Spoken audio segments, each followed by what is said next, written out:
ฐานิสตอรี่นำเสนอจันทราสดงตอนวัตถุเทพเปลี่ยนดวงตาบท27อันที่จริงฐานไถจิ้นตื่นอยู่ตั้งแต่ตอนที่สุนัขตัวหนึ่งเข้าใกล้เขาก็ไม่ได้หมดสติภายหลังสุนัขถูกพิษจากเลือดเขาจนตายเด็กกลุ่มหนึ่งย่องเข้ามาใกล้เขานอนคว่ำอย่างเงียบเชียบคิดอย่างเยือกเย็นในใจรอให้พวกเขาเข้ามาต่อให้ต้องตายไปด้วยกันเขาก็ต้องหาทางฆ่าพวกเขาให้จงได้ร่างกายเขาเจ็บปวดมากเข็มน้ำแข็งนินยังฝังอยู่ในตาซ้ายของเขาเลือดจากตัวแข็งไอเย็นแทรกซึมอยู่ในร่างใบหน้าเขาฝังอยู่ในหิมะครึ่งหนึ่งแต่กลับไม่ยอมหลับไปถ้าหลับไปบางทีอาจลืมตาขึ้นมาไม่ได้อีกเลยต่อให้ต้องตายเขาก็จะดูว่าตนเองตายอย่างไรกระนั้นเขาคิดไม่ถึงว่าจะได้ยินน้ำเสียงที่คุ้นเคยเด็กสาวกระโดดออกมาจากในป่าปิดหูของเด็กๆและไล่พวกเขาไปร่างกายที่พิการของเขาแข็งทื่อไปชั่วขณะหนึ่งหากให้ฐานไถจิ้นเลือกได้เวลานี้คนที่เขาไม่อยากพบเจอมากที่สุดคือหลี่ซูซูเดิมที่เขาคิดว่าต่อให้นางยังมีชีวิตอยู่รอไว้2 คนพบกันอีกครั้งเขาก็ได้เป็นองค์เหนือหัวที่สูงส่งแล้วสามารถดูหมิ่นสมานนางได้ตามใจชอบและตัดสินความเป็นความตายของนางได้คิดไม่ถึงว่าสถานการณ์จะกลับกลายเป็นเช่นนี้เส้นเอ็นที่มือเท้าทั้ง4ของเขาขาดทั้งหมดตาซ้ายถูกแทงจนบอดกลายเป็นคนพิการอย่างสมบูรณ์นางเดินเข้ามาด้วยฝีเท้าเบาสบายฉับพลันนั้นในใจฐานไถจิ้นมีความคิดมากมายว่าผ่านสวรรค์เท่านั้นที่รู้ว่าเขาชิงชังสถานการณ์ตรงหน้านี้มากเพียงใดก่อนที่หลี่ซูซูจะพลิกตัวเขาขึ้นไปฐานไถจิ้นถึงขั้นอยากเปล่งเสียงตะคอกไล่นางให้ใส่หัวไปน่าเสียดายเขาไม่ได้เอ่ยอะไรออกมาทั้งนั้นปล่อยให้นางพลิกตัวเขาอย่างสงบสีตาสบประสานฐานไถจิ้นเห็นว่าแววกังวลบนใบหน้าของเด็กสาวค่อยๆหายไปสีหน้าเปลี่ยนเป็นพิลึกพิลั่นฐานไถจิ้นซุ้มเสียงแหบแห้งพูดอย่างเย็นชาว่าเจ้าอยากหัวเราะก็หัวเราะออกมาเถอะหลี่ซูซูคิดไม่ถึงเช่นกันว่าคนที่เมื่อไม่กี่วันก่อนไม่เห็นผู้ใดในสายตาที่ไล่ล่าสังหารตนบัดนี้กลับปรากฏตัวตรงหน้าในสภาพอเนจอนาถเช่นนี้ใบหน้าครึ่งซีกของฐานไถจิ้นเต็มไปด้วยโลหิตที่ไหลลงมาจากขอบตาข้างซ้ายโลหิตจับตัวแห้งกลางดวงตาข้างนั้นของเขาถูกปกคลุมด้วยสีเทาขมุกขมัวชั้นหนึ่งขนตาดำสนิทของเขามีเกล็ดหิมะอยู่มือเท้าทั้ง4ทิ้งลงอย่างไร้เรี่ยวแรงหลี่ซูซูก็ลอกตามองไปเห็นบนข้อมือและข้อเท้าเขาล้วนมีรอยแผลสะดุดตามิน่าแม้แต่เด็กๆยังรู้ว่าเขาพิการขยับตัวไม่ได้โดยสิ้นเชิงจึงกล้ามารังแกเขาฐานไถจิ้นเห็นนางไม่เพียงไม่หัวเราะยังตรวจดูบาดแผลของตนอย่างละเอียดความรู้สึกอย่างหนึ่งที่คล้ายความอดสูพุ่งขึ้นมาทันใดรู้สึกว่าหน้าขยะแขยงมากขัดลูกตาเจ้าหรือว่าเจ้าไม่เคยเห็นคนพิการมาก่อนจำต้องดูให้ชัดเจนหลี่ซูซูเห็นเขาสีหน้าบิดเบี้ยวมองตนอย่างชั่วร้ายก็หงุดหงิดยิ่งนักยกฝ่ามือตบไปบนศีรษะเขาหุบปากพูดมากอยู่นั่นล่ะนางวางฐานไถจิ้นลงและหันหลังจากไปเดินออกมาไกลแล้วยังรู้สึกว่าสายตาเบื้องหลังตามติดดังเงาตามตัวและจับจ้องมองตนหลี่ซูซูคร้านจะสนใจว่าเขาคิดอะไรมิได้หันกลับไปนางกลับไปหาม้าแดงพุทราของตนตอนจูงมันกลับมาดวงตาข้างที่ปกติดีของฐานไถจิ้นกำลังจ้องมองผืนฟ้าที่มืดครึ้มหนักอึ้งท้องฟ้ามืดมนใกล้ค่ำแล้วสีหน้าชั่วร้ายของเขาดูแล้วยังอัปลักษณ์ยิ่งกว่าท้องฟ้าเสียอีกเวลานี้หลี่ซูซูกลับนึกอยากหัวเราะอยู่บ้างเสียงฝีเท้าของนางย้อนกลับมาอีกครั้งฐานไถจิ้นเอ่ยเสียงเย็นว่าจากไปแล้วไม่ใช่หรือเจ้าจะกลับมาด้วยเหตุใดหลี่ซูซูบ่นขึ้นเห็นอยู่ชัดๆว่าอยากให้คนช่วยเจ้าจะพูดจาน่าฟังหน่อยไม่ได้หรือไรฐานไถจิ้นไม่พูดอะไรอีกหลี่ซูซูนึกขึ้นได้แต่ก่อนตอนอยู่ในจวนยามอยู่ต่อหน้าบ่าวรับใช้เขาเสแสร้งเก่งทีเดียวทว่าไม่รู้ตั้งแต่เมื่อใดยามเผชิญหน้ากับตนปากของฐานไถจิ้นเหมือนอาบด้วยยาพิษและเคลือบด้วยน้ำแข็งหลี่ซูซูย่อตัวลงสูดหายใจเฮือกหนึ่งก่อนจะออกแรงอุ้มเขาขึ้นมานางเดินไปเดินมารอบหนึ่งเหนื่อยจนหายใจหอบแต่ในอกกลับอบอุ่นจนไม่น่าเชื่อยามที่ร่างกายของฐานไถจิ้นซบอยู่บนร่างแบบบางของเด็กสาวเขาได้กลิ่นหอมจากเส้นผมของนางเขาเบือนหน้าไปทางอื่นรู้สึกว่ากลิ่นนี้เหมือนกลิ่นดอกเหอหวนอ่อนจางเขาเหยียดหยันสตรีผู้นี้แม้แต่กลิ่นบนร่างกายยังเปี่ยมด้วยราคาเช่นนี้หลี่ซูซูไม่รู้ความคิดในใจเขาหาไม่แล้วจะต้องโยนเขาทิ้งและขุดหลุมบนพื้นหิมะฝังกลบเขาแน่นอนอีกฝ่ายตัวหนักจนฝีเท้าหลี่ซูซูวสูนนางออกแรงสุดกำลังกว่าจะพาเขาขึ้นไปบนหลังม้าได้อย่างทุลักทุเลตระหนักว่านางจะช่วยตนฐานไถจิ้นสงบลงอย่างเหนือความคาดหมายหลี่ซูซูแค่นเสียงหากมิใช่เพราะเคยเข้าไปในห้วงฝันของเขานางต้องถูกเขาหลอกแน่คิดว่าเขาไม่กลัวตายจริงๆฟ้าดินก่อเกิดสรรพสิ่งนับหมื่นทว่าใต้ล่านี้คงไม่มีใครอยากมีชีวิตอยู่มากไปกว่าฐานไถจิ้นอีกแล้ว บาดแผลบนตัวเจ้ามันเรื่องอะไรกันเจ้าเดินทางกลับแคว้นโจวกับหลันอันหูหยินแล้วไม่ใช่หรือใครทำร้ายเจ้าจนมีสภาพเช่นนี้ฐานไถจิ้นตอบสั้นกระชับได้ใจความฐานไถหมิงหลางเขาไม่ได้เหลือบตาขึ้นสายตาจับอยู่ที่กีบเท้าม้าเอ่ยถามเสียงแหบเจ้าช่วยเหลือข้าด้วยเหตุใดหลีซูซูจูงม้าจงใจกล่าวกวนประสาทเขา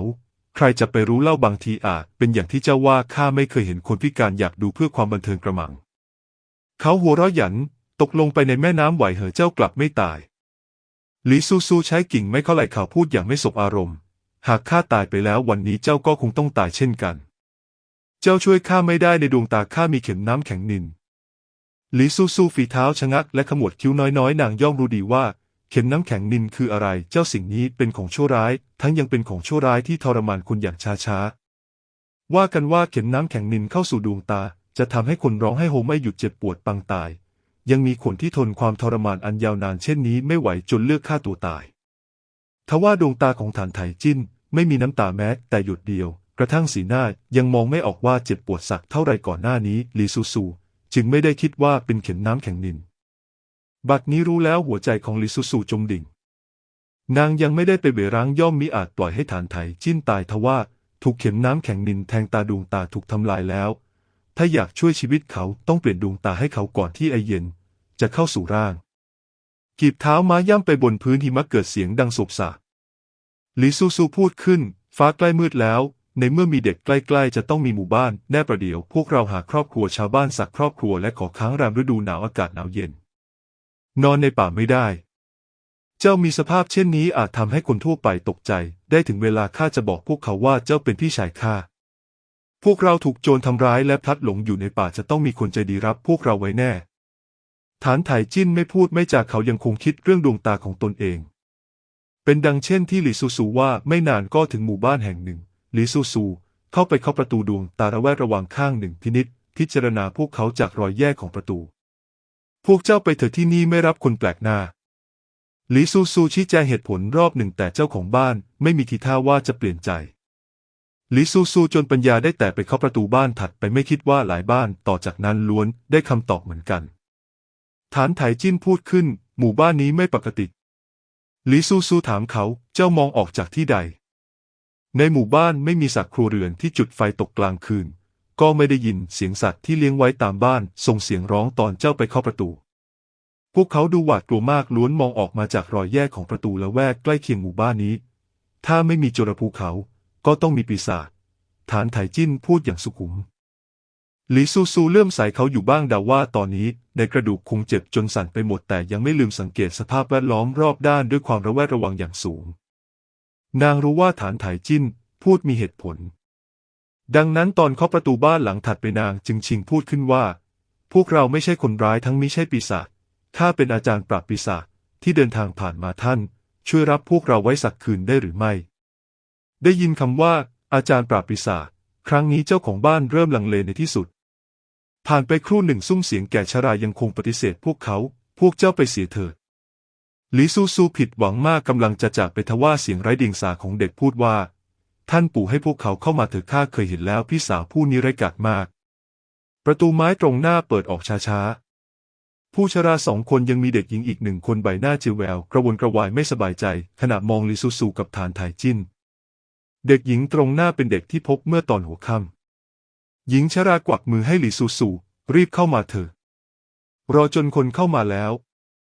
นางจึงรีบปิดประตูให้ดีเด็กหญิงหลบอยู่หลังผู้ชราดึงชายเสื้อของปู่เห็นเพียงดวงตาคู่หนึ่งพิจารณาฐานไถจิ้นที่อยู่บนหลังม้าเนื่องจากฐานไถจิ้นได้รับบาดเจ็บสาหัสผู้เฒ่าทั้งสองจึงช่วยหลีซูซูพาเขาไปพักในห้องว่างห้องหนึ่งบ้านเรือนในหมู่บ้านสร้างอย่างเรียบง่ายที่แห่งเดียวที่นอนได้คือเตียงเต่าที่ทำจากดินในห้องนอกจากต้นไม้ตัวหนึ่งก็มีเพียงเก้าอี้ไม้ตัวเล็กอีก2 ตัวเท่านั้นเพราะดีบนภูเขาแม้จะขาดแคลนทุกสิ่งแต่ไม่ขาดแคลนฟืนไฟเด็กหญิงยกกระถางถ่านที่ถูกเผาจนแดงเข้ามาภายในห้องอบอุ่นอย่างรวดเร็วไอหนาวเหน็บในเหมันถูกปัดเป่าไปหญิงชราจุดเทียนไขหลีซูซูพาฐานไถจิ้นไปที่เตียงเต่ารีบหยิบเงินก้อนหนึ่งออกมาแล้วมอบให้หญิงชราข้ากับพี่ชายมาพักที่นี่ต้องรบกวนแล้วหญิงชราเห็นเงินก้อนใหญ่ถึงเพียงนี้ก็รีบโบกไม้โบกมือเป็นพันวันมิต้องหลอกแม่นาง เจ้าก็เห็นแล้วห้องหับของพวกเราสุดเจ้ากับคุณชายท่านนี้ไม่รังเกียจก็พอหลีซูซูยืนกรานมอบเงินให้นางสำหรับพวกเราได้มีที่พักพิงก็นับเป็นความโชคดีข้างนอกหนาวถึงเพียงนั้นหากพวกเราหาที่อยู่ไม่ได้เกรงว่าพรุ่งนี้คงต้องล้มป่วยแน่พี่ชายข้าบาดเจ็บสาหัสน่ากลัวว่ายังต้องรบกวนพวกท่านอีกหลายวันท่านยายรับเอาไว้เถิดหลังปฏิเสธหลายครั้งสุดท้ายผู้ชรายังคงรับเงินไว้นางยกน้ำร้อนและนำผ้าสะอาดมาให้หลี่ซูซูรีบกล่าวขอบคุณเด็กหญิงยืนดูอยู่หน้าประตูตลอดทำถ้าจะพูดอะไรแต่เงียบไปก่อนจะถูกหญิงชราดึงตัวจากไปหลี่ซูซูรู้ว่าหมู่บ้านนี้ประหลาดแต่มิได้ร้อนใจถามพวกเขาถึงอย่างไรตอนนี้ก็ดึกมากแล้วถามไปก็ทำอะไรไม่ได้เรื่องเร่งด่วนตอนนี้คือการจัดการบาดแผลที่เห็นแล้วน่าสยดสยองของฐานไถจิ้นนางจุ่มผ้าในน้ำร้อนให้เปียกและเช็ดคราบเลือดบนหน้าเขาในตาดำลึกของฐานไถจิ้นจ้องมองนางนิ้วมือของเด็กสาวและผ่านแก้มเขาสัญชาตญาณของเขาอยากเอียงศีรษะหลบแต่กลับฝืนข่มกลั้นไว้ท้องนิ้วของนางนุ่มมากแตกต่างจากความเจ็บปวดบนร่างกายผิวส่วนที่นางสัมผัสนำพาความรู้สึกประหลาดอย่างหนึ่งมาให้หากมือเท้าของเขายังปกติดียามนี้จะต้องปัดมือนางออกแน่นอนน่าเสียดายบัดนี้เขาทำอะไรไม่ได้ทั้งนั้นหลี่ซูซูจัดการกับข้อมือและข้อเท้าของเขาต่อนางเช็ดคราบเลือดออกไปและใช้แถบผ้าสะอาดพันแผลของเขาให้ดีนางเคยฝึกกระบี่ดูออกว่าคนที่ลงมือเลือกองศาตำแหน่งเป็นพิเศษเพียงทำลายมือเท้าของฐานไถจิ้นยังจงใจสร้างความเจ็บปวดทรมานให้เขาอย่างยิ่งด้วยรู้ว่าเขาคงเจ็บปวดปางตายนางจึงเบามือลงหน่อยฐานไถจิ้นเม้มริมฝีปากแน่นเด็กสาวใต้แสงเทียนลุกตาเงาแสงประหนึ่งพัดเล่มเล็กตกลงบนเปลือกตานางพูดอย่างจริงจังมากว่าพวกเราไม่มียาดังนั้นเจ้าอดทนไว้ก่อนรอฟ้าสว่างแล้วข้าจะขึ้นเขาไปหายามาให้เจ้าฐานไถจิ้นพูดถ้าเจ้าอยากช่วยข้าจริงก็ไปจับตัวเด็กหญิงผู้นั้นมาหลี่ซูซูเอ่ยด้วยความฉงนจับนางมาด้วยเหตุใดฐานไถจิ้นโค้งริมฝีปากมองนางรอยยิ้มฉายแววเสียดสีเจ้าคิดว่าอย่างไรล่ะหลี่ซูซูเห็นรอยยิ้มอำมหิตของเขาก็เข้าใจทันทีเขาถึงขั้นอยากได้ดวงตาของเด็กผู้นั้นฐานไถจิ้นเองก็รู้ดีว่าเขาต้องรีบเปลี่ยนดวงตาดูเร็วเขาไม่ถูกใจดวงตาของผู้ชราเขาต้องการดวงตาที่อ่อนเยาว์และมีพลังชีวิตหลี่ซูซูพูดขึ้นแม้แต่คิดเจ้าก็อย่าได้คิดผู้อื่นอุตส่าห์รับตัวพวกเราไว้เจ้ากลับมีความคิดเช่นนี้ฐานไถจิ้นพูดตอบมนุษย์เราหากไม่ทำเพื่อตนเองฟ้าดินย่อมลงโทษหลี่ซูซูรู้ว่าเขามีนิสัยสุดโต่งคร้านจะถกเหตุผลกับเขานางบีบหน้าเขาพลางเอ่ยหยุดความคิดชั่วร้ายของเจ้าเสียหากเจ้ากล้าทำเช่นข้าจะทำให้เจ้ารู้ว่าคำว่าเสียใจภายหลังเขียนอย่างไรฐานไถจิ้นจ้องนางอย่างเย็นชาสายตาคล้ายจะมองทะลุเข้าไปในกระดูกแต่ละท่อนของนางหลี่ซูซูคลายมือข้ารู้ว่าเข็มน้ำแข็งนินคือสิ่งใดมันยังไม่ทำอันตรายชีวิตเจ้าชั่วคราวพวกเรายังมีเวลาเขาหลับตาเห็นได้ชัดว่าไม่เชื่อถ้อยคำของหลี่ซูซูนางก็ไม่ต้องการให้ฐานไถจิ้นมาเชื่อตนถึงอย่างไรเขาในสภาพนี้จะทำร้ายคนก็มีความยากอยู่ไม่น้อยในห้องมีเตียงเตาเพียงหลังเดียวเมื่อมอบให้ฐานไถจิ้นแล้วหลี่ซูซูก็ได้แต่ไปนอนบนเก้าอี้นางเร่งเดินทางมาหลายวันเหนื่อยล้ายิ่งนักพอใช้ผ้าห่มห่อตัวและฟุบลงบนโต๊ะเสร็จก็หลับไปทันทีรอจนเสียงหายใจสม่ำเสมอดังขึ้นฐานไถจิ้นจึงลืมตาเอียงศีรษะมองนางแสงไฟวูบไหวริมฝีปากของเด็กสาวยื่นขึ้นเล็กน้อยคล้ายหลับไม่สบายเอามากๆหลี่ซูซูตื่นแต่เข้าตรูปวดไปทั้งตัวฟุบหลับอยู่อย่างนั้นทั้งคืนคอนางจะหักอยู่แล้วฐานไถจิ้นตื่นอยู่ดวงตาข้างที่ปกติดีของเขามองไปนอกหน้าต่างไม่รู้คิดอะไรอยู่ไม่นานผู้ชราก็ยกโจ๊กข้าว2 ชามเข้ามาโจ๊กข้าวเจือจางมากไม่มีเครื่องเคียงหลี่ซูซูยิ้มเอ่ยขอบคุณผู้ชราพยักหน้าและออกไปอย่างเร่งรีบหลี่ซูซูไม่ปล่อยให้ตนเองลำบากนางกินหมดอย่างรวดเร็วจากนั้นค่อยป้อนให้ฐานไถจิ้นเรื่องที่เกี่ยวข้องกับการมีชีวิตอยู่ต่อไปฐานไถจิ้นล้วนให้ความร่วมมือมากหลี่ซูซูป้อนเขาก็อ้าปากทั้งที่2 คนต่างมีชาติกำเนิดสะดุดสังดุงทว่ายามนี้ไม่มีใครรังเกียจโจ๊กที่แทบจะมองไม่เห็นเม็ดข้าวชามนี้หลี่ซูซูเอาชามออกไปล้างกลับมาอีกครั้งก็พบว่าเด็กหญิงคนเมื่อวานยืนอยู่หน้าประตูฐานไถจิ้นตื่นอยู่เช่นกันเขากำลังจ้องเด็กหญิงผู้นั้นหลี่ซูซูคิดถึงคำพูดของเขาเมื่อวานก็รีบบังเด็กหญิงไว้ข้างหลังพลางเอ่ยถามนางว่าเจ้ามีเรื่องอะไรหรือไม่เด็กหญิงกัดปากท่านเป็นอาจารย์ปราบปีศาจจริงๆหรือหลี่ซูซูพยักหน้าแม้จะไม่ใช่เสียทีเดียวแต่ก็เก่งกาจกว่าอาจารย์ปราบปีศาจหลายคนในโลกมนุษย์เด็กหญิงพูดต่อ เช่นนั้นท่านช่วยพี่สาวข้ากลับมาได้หรือไม่หลีซูซูถามนางเกิดอะไรขึ้นกับพี่สาวของเจ้าหรือจวนของข้าบดีในตัวตำบลมีคุณชายผู้หนึ่งจู่ๆวันหนึ่งนิสัยเขาก็เปลี่ยนไปมากทุกๆช่วงเวลาหนึ่งเขาจะมาที่หมู่บ้านชิงตัวหญิงสาวอ่อนเยาว์เป็นพี่สาวข้าถูกพาตัวไปเด็กหญิงพูดไปพูดมาก็หลั่งน้ำตาข้าคิดถึงพี่สาวเหลือเกินคนในหมู่บ้านต่างบอกว่าคุณชายผู้นั้นกลายเป็นปีศาจฆ่าพี่สาวไปแล้วหลีซูซูรีบเช็ดน้ำตาให้นาง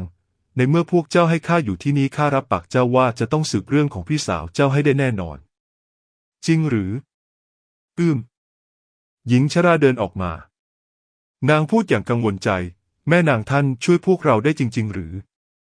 หลีซูซูเอ่ยตอบท่านยายช่วยเล่าให้ข้าฟังอย่างละเอียดได้หรือไม่ผู้ชราเอ่ยว่าไม่ไกลจากที่นี่นักเป็นตำบลเจ้ากวงผู้ที่ร่ำรวยที่สุดในตำบลเจ้ากวงคือข้าบดีหวัง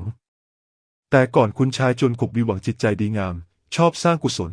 เมื่อ1 ปีก่อนนิสัยกลับเปลี่ยนไปกระทันหันบอกว่าจะรับอนุแรกเริ่มแม่นางในหมู่บ้านดีอกดีใจคิดไม่ถึงว่าทุกๆ2 เดือนเขาจะต้องรับอนุครั้งหนึ่งหญิงสาวที่ถูกรับตัวไปไม่มีใครได้กลับมาอีกครอบครัวของพวกนางก็หาตัวพวกนางไม่พบคนในหมู่บ้านรู้สึกแปลกใจเคยไปอาละวาดโวยวายสุดท้ายคนที่ไปหาเรื่องถูกพบเป็นศพอยู่หน้าหมู่บ้านในวันต่อมาไม่มีใครอยากแต่งให้คุณชายหวังอีกเขาจึงบอกว่าหากสตรีที่เขาหมายตามไม่ยอมแต่งให้เขาวันต่อมาทั้งครอบครัวจะต้องตายทั้งหมดมีคนไม่ยอมทำตามสุดท้ายวันต่อมาก็ตายจริงๆเมื่อ2 เดือนก่อนเขาถูกใจหลานสาวฆ่าเสี่ยวโยเพื่อพวกเรากับเสี่ยวหลิงเสี่ยวโยจึงขึ้นเกี่ยวเจ้าสาวไปผู้ชราน้ำตาคลอเบ้าหากแม่นางสามารถหาตัวเสี่ยวโยพบฆ่าผู้เฒ่าขอคุกเข่าให้แม่นางหลีซูซูรีบประคองนางขึ้นมาข้าจะพยายามสุดความสามารถคนกลายเป็นปีศาจนอกจากถูกชิงร่างหลีซูซูคิดหาเหตุผลอื่นไม่ออกปีศาจที่สามารถชิงร่างมนุษย์ได้ต้องรับมือไม่ง่ายแน่นอนผู้ชราพูดต่อคนในหมู่บ้านบอกว่าคุณชายหวังกลายเป็นปีศาจแล้ววันนี้ถึงเวลาพอดีเกรงว่าเขาคงมาที่หมู่บ้านชิงตัวเจ้าสาวอีกครั้งดังนั้นเมื่อคืนตอนพวกท่านมาเคาะประตูคนในหมู่บ้านจึงไม่ยินดีรับตัวพวกท่านไว้หลีซูซูหันกลับไปมองฐานไถจิ้นกลับเห็นเขาทำหน้าครุ่นคิดจังหวะที่สบตากับหลีซูซูเขาเผยรอยยิ้มออกมาทันใดพลางเอ่ยกับผู้ชราวางใจน้องสาวข้าต้องช่วยพวกเจ้าแน่นอนในเมื่อคุณชายหวังผู้นั้นต้องการเจ้าสาวผู้หนึ่งจะมีใครเหมาะสมที่จะแต่งงานแทนคนในหมู่บ้านมากไปกว่านางอีกเล่าหลีซูซูกัดฟันฉีกยิ้มใช่แล้วต่อให้ข้าทำไม่ได้พี่ชายข้าก็ต้องทำได้แน่นอนเขาแต่งตัวสักหน่อยยังงามกว่าสตรีเสียอีกก่อนจะจากกันถ้าชอบก็ฝากกดติดตามฐานิชสตอรี่กดซับกดกระดิ่งเพื่อไม่ให้พลาดคลิปถัดไป Don't need no warning. This feeling's right. Vibrations chill through my bones. Sensations flow through your glow. So incredible the way I feel with you.